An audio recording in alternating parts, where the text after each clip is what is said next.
ঝিনাইদহে একজনকে কুপিয়ে প্রাণনাশ। ঝিনাইদহে আধিপত্য বিস্তারের জেরে মোশাররফ হোসেন ৫৫ নামের এক ব্যক্তিকে কুপিয়ে প্রাণনাশ করেছে প্রতিপক্ষরা।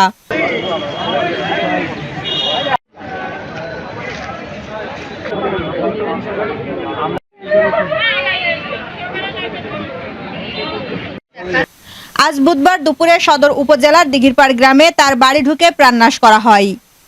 এ সময় এই ঘটনায় আহত হয়েছেন একই পরিবারের ৬ জন।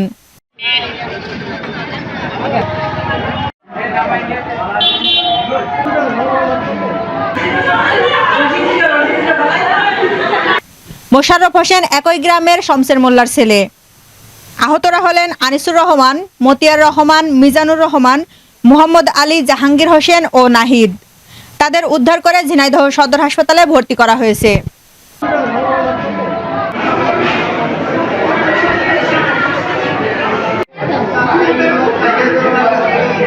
জানা যায়, বুধবার দুপুরে এলাকায় পুলিশ আসার খবরে আলিমুদ্দিনের সমর্থকরা নিরাপদ স্থানে চলে যায়।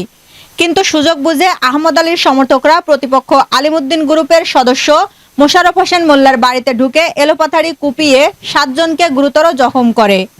এর মধ্যে মোশাররফ হোসেন ঝিনাইদহ সদর হাসপাতালে মারা যান।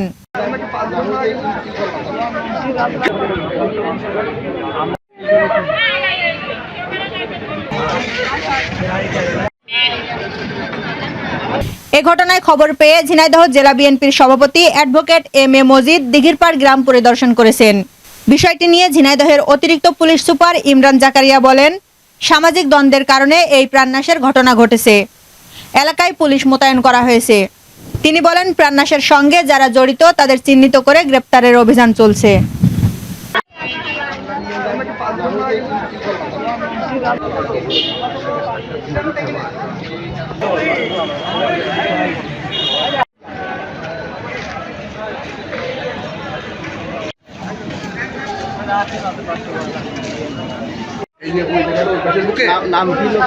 নামটা ভাই আমি জানি না, আমি তো ওই জায়গার